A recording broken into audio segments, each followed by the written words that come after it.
I blew the candle out and left the cabin. The pilgrims were dining in the mess room, and I took my place opposite the manager, who lifted his eyes to give me a questioning glance, which I successfully ignored.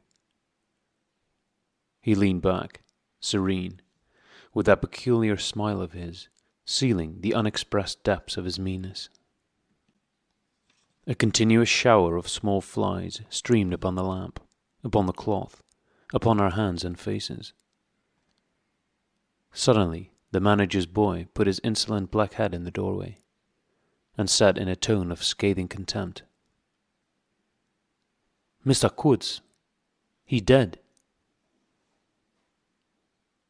All the pilgrims rushed out to see. I remained, and went on with my dinner. I believe I was considered brutally callous. However, I did not eat much. There was a lamp in there. Light, don't you know? And outside it was so beastly dark. I went no more near the remarkable man who had pronounced a judgment upon the adventures of his soul on this earth. The voice was gone. What else had been there? But I am of course aware that next day the pilgrims buried something in a muddy hole. And then they very nearly buried me.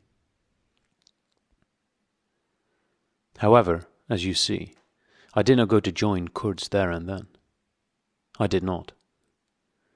I remained to dream the nightmare out to the end, and to show my loyalty to Kurtz once more. Destiny. My destiny. Droll thing life is, that mysterious arrangement of merciless logic for a futile purpose. The most you can hope from it is some knowledge of yourself. That comes too late. A crop of inextinguishable regrets. I have wrestled with death. It is the most unexciting contest you can imagine. It takes place in an impalpable greyness, with nothing underfoot, with nothing around, without spectators, without clamour, without glory, without the great desire of victory, without the great fear of defeat, in a sickly atmosphere of tepid skepticism, without much belief in your own right, and still less in that of your adversary. If such is the form of ultimate wisdom, then life is a greater riddle than some of us think it to be. I was within a hair's breadth of the last opportunity for pronouncement, and I found with humiliation that probably I would have nothing to say. This is the reason why I affirm that Kurtz was a remarkable man. He had something to say. He said it. Since I had peeped over the edge myself, I understand better the meaning of his stare, that could not see the flame of the candle, but was wide enough to embrace the whole universe, piercing enough to penetrate all the hearts that beat in the darkness. He had summed up. He had judged. The horror. He was a remarkable man. After all, this was the expression of some sort of belief. It had candour, it had conviction, it had a vibrating note of revolt in its whisper, it had the appalling face of a glimpsed truth, the strange commingling of desire and hate. And it is not my own extremity I remember best. A vision of greyness without form, filled with physical pain, and a careless contempt for the evanescence of all things, even of this pain itself. No, it is his extremity that I seem to have lived through.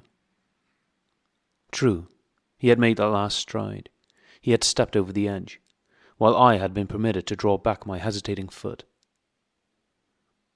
And perhaps in this is the whole difference.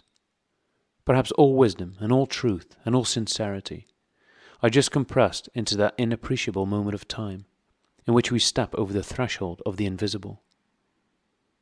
Perhaps. I like to think my summing up would not have been a word of careless contempt. Better his cry. Much better. It was an affirmation, a moral victory paid for by innumerable defeats, by abominable terrors, by abominable satisfactions. But it was a victory. That is why I have remained loyal to Kurtz to the last, and even beyond. When a long time after I heard once more, not his own voice, but the echo of his magnificent eloquence thrown to me from a soul as translucently pure as a cliff of crystal. No, they did not bury me, though there is a period of time which I remember mistily, with a shuddering wonder, like a passage through some inconceivable world that had no hope in it and no desire. I found myself back in the sepulchral city, resenting the sight of people hurrying through the streets to filch a little money from each other, to devour their infamous cookery, to gulp their unwholesome beer, to dream their insignificant and silly dreams. They trespassed upon my thoughts. They were intruders whose knowledge of life was to me an irritating pretense, because I felt so sure they could not possibly know the things I knew. Their bearing, which was simply the bearing of commonplace individuals going about their business in the assurance of perfect safety, was offensive to me, like the outrageous flauntings of folly in the face of a danger it is unable to comprehend. I had no particular desire to enlighten them, but I had some difficulty in restraining myself from laughing in their faces, so full of stupid importance. I dare say I was not very well at that time. I tottered about the streets. There were various affairs to settle, grinning bitterly at perfectly respectable persons. I admit my behaviour was inexcusable, but then my temperature was seldom normal in these days. My dear aunt's endeavours to nurse up my strength seemed altogether beside the mark. It was not my strength that wanted nursing. It was my imagination that wanted soothing. I kept the bundle of papers given me by Kurtz, not knowing exactly what to do with it. His mother had died lately, watched over, as I was told, by his intended. A clean-shaved man, with an official manner and wearing gold-rimmed spectacles, called on me one day and made inquiries, at first circuitous, afterwards suavely pressing, about what he was pleased to denominate certain documents. I was not surprised, because I had had 2 rows with the manager on the subject out there. I had refused to give up the smallest scrap out of that package, and I took the same attitude with the spectacled man. He became darkly menacing at last, and with much heat argued that the company had the right to every bit of information about its territories. And, said he, Mr. Kurtz's knowledge of unexplored regions must have been necessarily extensive and peculiar, owing to his great abilities and to the deplorable circumstances in which he had been placed. Therefore, I assured him Mr. Kurtz's knowledge, however extensive, did not bear upon the problems of commerce or administration. He invoked then the name of science. It would be an incalculable loss if, etc., etc. I offered him the report on the suppression of savage customs, with the postscriptum torn off. He took it up eagerly, but ended by sniffing at it with an air of contempt. "This is not what we had a right to expect," he remarked. "Expect nothing else," I said. "There are only private letters." He withdrew upon some threat of legal proceedings, and I saw him no more. But another fellow, calling himself Kurtz's cousin, appeared 2 days later, and was anxious to hear all the details about his dear relative's last moments. Incidentally, he gave me to understand that Kurtz had been essentially a great musician. "There was the making of an immense success," said the man, who was an organist, I believe, with lank grey hair flowing over a greasy coat collar. I had no reason to doubt his statement, and to this day I am unable to say what was Kurtz's profession, whether he ever had any, which was the greatest of his talents. I had taken him for a painter who wrote for the papers, or else for a journalist who could paint. But even the cousin, who took snuff during the interview, could not tell me what he had been. Exactly. He was a universal genius. On that point I agreed with the old chap, who thereupon blew his nose noisily into a large cotton handkerchief, and withdrew in senile agitation, bearing off some family letters and memoranda without importance. Ultimately, a journalist anxious to know something of the fate of his dear colleague turned up. This visitor informed me Kurtz's proper sphere ought to have been politics on the popular side. He had furry straight eyebrows, bristly hair cropped short, an eyeglass on a broad ribbon, and, becoming expansive, confessed his opinion that Kurtz really couldn't write a bit. But heavens, how that man could talk! He electrified large meetings. He had faith, don't you see? He had the faith. He could get himself to believe anything. Anything. He would have been a splendid leader of an extreme party. What party? I asked. Any party, answered the other. He was an extremist. Did I not think so? I assented. Did I know, he asked, with a sudden flash of curiosity, what it was that had induced him to go out there? Yes, said I, and forthwith handed him the famous report for publication, if he thought fit. He glanced through it hurriedly, mumbling all the time, judged it would do, and took himself off with his plunder. Thus I was left at last with a slim packet of letters and the girl's portrait. She struck me as beautiful.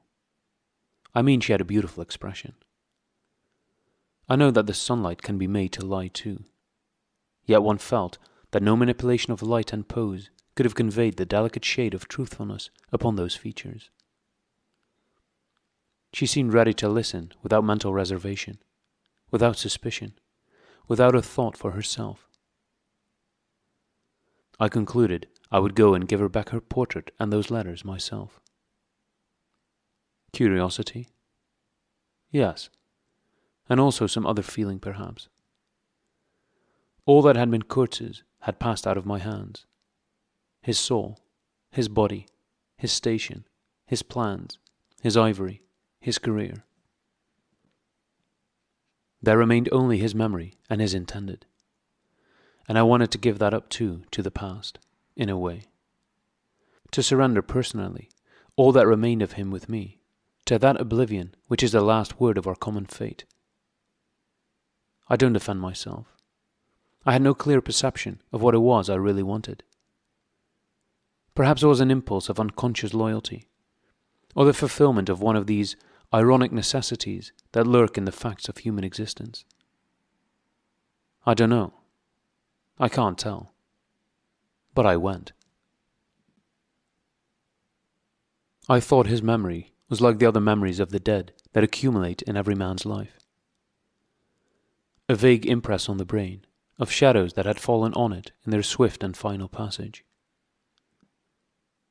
But before the high and ponderous door, between the tall houses of a street as still and decorous as a well-kept alley in a cemetery, I had a vision of him on the stretcher, opening his mouth voraciously, as if to devour all the earth with all its mankind.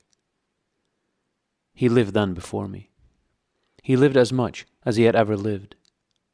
A shadow insatiable of splendid appearances, of frightful realities, a shadow darker than the shadow of the night, and draped nobly in the folds of a gorgeous eloquence. The vision seemed to enter the house with me. The stretcher, the phantom bearers, the wild crowd of obedient worshippers, the gloom of the forests, the glitter of the reach between the murky bends, the beat of the drum, regular and muffled like the beating of a heart, the heart of a conquering darkness. It was a moment of triumph for the wilderness, an invading and vengeful rush which, it seemed to me, I would have to keep back alone for the salvation of another soul. And the memory of what I had heard him say afar there, with the horned shapes stirring at my back, in the glow of fires, within the patient woods, those broken phrases came back to me, were heard again in their ominous and terrifying simplicity. I remembered his abject pleading, his abject threats, the colossal scale of his vile desires, the meanness, the torment, the tempestuous anguish of his soul. And later on, I seemed to see his collected languid manner, when he said one day, "This lot of ivory now is really mine. The company did not pay for it. I collected it myself at a very great personal risk. I am afraid they will try to claim it as theirs, though. It is a difficult case. What do you think I ought to do? Resist? Eh? I want no more than justice." He wanted no more than justice. No more than justice. I rang the bell before a mahogany door on the first floor, and while I waited, he seemed to stare at me out of the glassy panel. Stare with that wide and immense stare, embracing, condemning, loathing all the universe. I seemed to hear the whispered cry. The horror! The horror!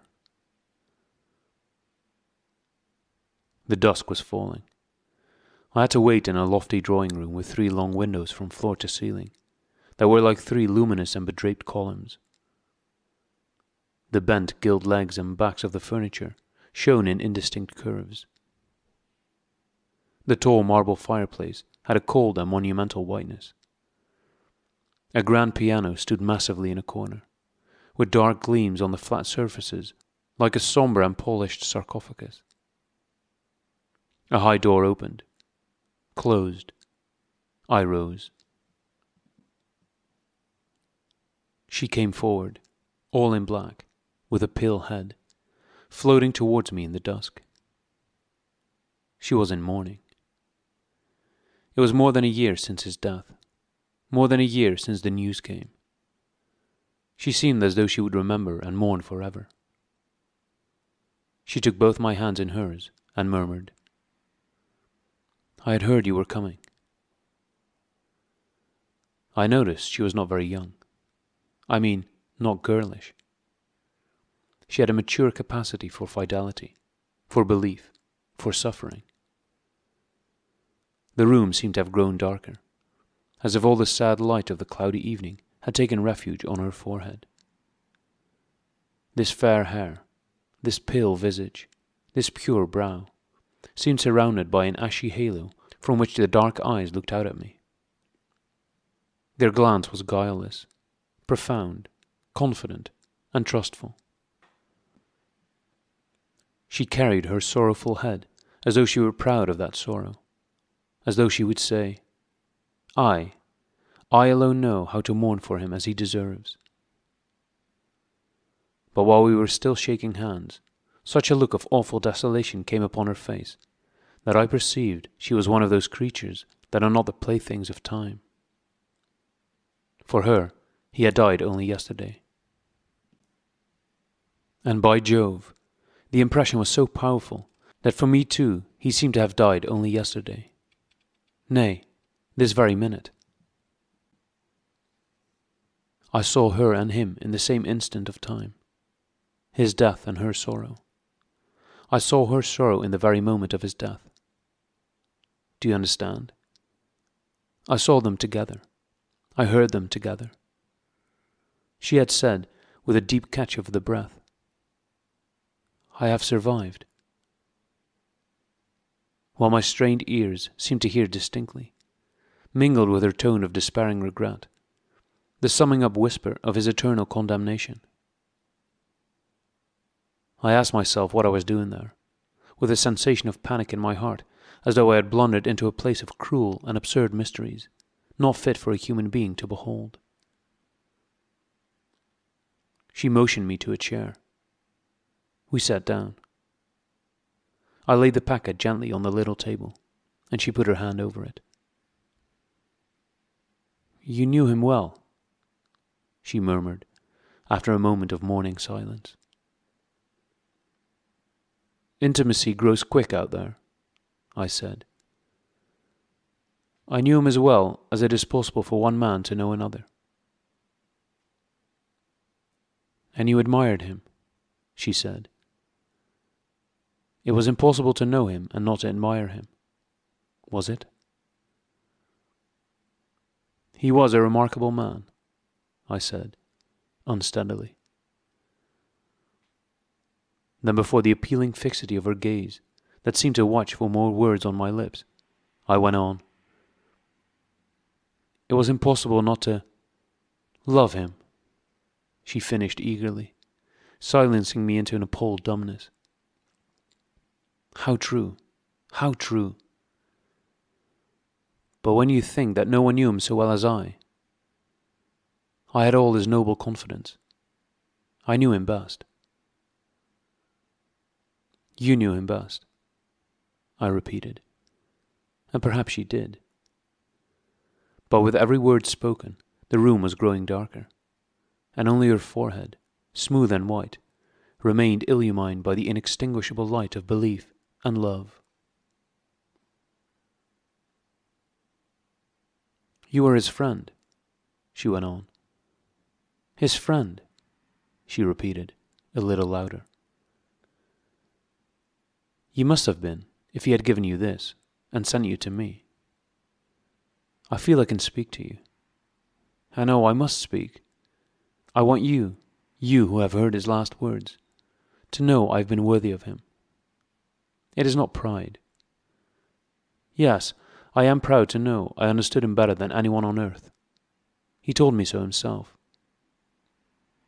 And since his mother died, I have had no one to... I listened. The darkness deepened. I was not even sure whether he had given me the right bundle.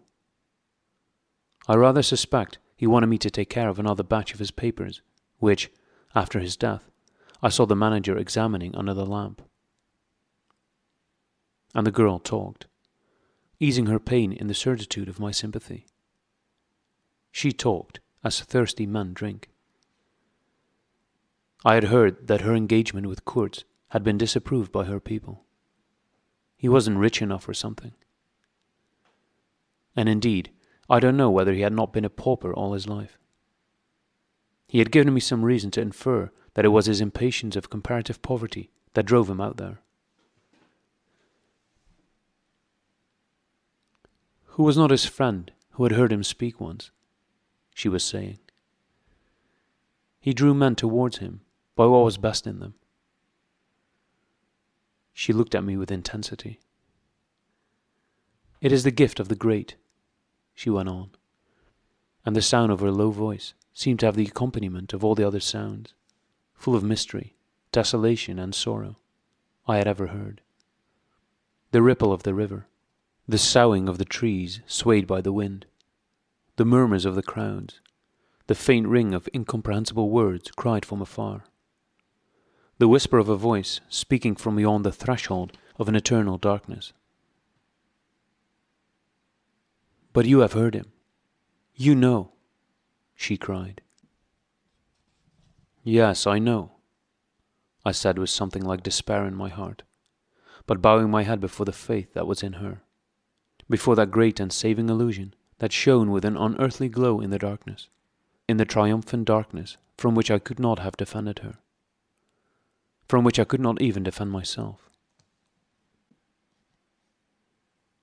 What a loss to me, to us, she corrected herself with beautiful generosity, then added in a murmur, to the world. By the last gleams of twilight, I could see the glitter of her eyes, full of tears that would not fall. I have been very happy, very fortunate, very proud, she went on. Too fortunate, too happy for a little while. And now I am unhappy for life. She stood up, Her fair hair seemed to catch all the remaining light in a glimmer of gold. I rose too. And of all this, she went on, mournfully, of all his promise, and of all his greatness, of his generous mind, of his noble heart, nothing remains. Nothing but a memory. You and I, we shall always remember him, I said hastily. No, she cried. It is impossible that all this should be lost, that such a life should be sacrificed to leave nothing but sorrow. You know what vast plans he had. I knew of him too. I could not perhaps understand, but others knew of him. Something must remain. His words, at least, have not died. His words will remain, I said. And his example, she whispered to herself. Men looked up to him. His goodness shone in every act. His example. True, I said. His example too. Yes, his example. I forgot that. But I do not. I cannot. I cannot believe. Not yet. I cannot believe that I shall never see him again. That nobody will see him again. Never. Never. Never. She put out her arms, as if after a retreating figure, stretching them back, and with clasped pale hands across the fading and narrow sheen of the window. Never see him. I saw him clearly enough then. I shall see this eloquent phantom as long as I live, and I shall see her too, a tragic and familiar shade, resembling in this gesture another one, tragic also, and bedecked with powerless charms, stretching bare brown arms over the glitter of the infernal stream, the stream of darkness. She said suddenly, very low, "He died as he lived." His end, said I, with dull anger stirring in me, was in every way worthy of his life. And I was not with him, she murmured. My anger subsided before a feeling of infinite pity. Everything that could be done, I mumbled. Ah, but I believed in him more than anyone on earth, more than his own mother, more than himself. He needed me. Me. I would have treasured every sigh, every word, every sign, every glance. I felt like a chill grip on my chest. Don't, I said, in a muffled voice. Forgive me. I have mourned so long in silence. In silence. You were with him? To the last? I think of his loneliness. Nobody near to understand him as I would have understood. Perhaps no one to hear. To the very end, I said shakily. I heard his very last words. I stopped in a fright. Repeat them, she murmured in a heartbroken tone. I want something. Something to live with. I was on the point of crying at her. Don't you hear them? The dusk was repeating them in a persistent whisper all around us, in a whisper that seemed to swell menacingly like the first whisper of a rising wind. The horror. The horror. His last word. To live with, she insisted. Don't you understand I loved him? I loved him. I loved him. I pulled myself together and spoke slowly. The last word he pronounced was, "Your name." I heard a light sigh, and then my heart stood still, stopped dead short by an exulting and terrible cry, by the cry of inconceivable triumph and of unspeakable pain. I knew it. I was sure. She knew. She was sure. I heard her weeping. She had hidden her face in her hands. It seemed to me that the house would collapse before I could escape, that the heavens would fall upon my head. But nothing happened. The heavens do not fall for such a trifle. Would they have fallen, I wonder, if I had rendered Kurtz that justice which was his due? Hadn't he said he wanted only justice? But I couldn't. I could not tell her. It would have been too dark altogether. Marlowe ceased and sat apart, indistinct and silent, in the pose of a meditating Buddha. Nobody moved for a time. "We have lost the first of the ebb," said the director, suddenly.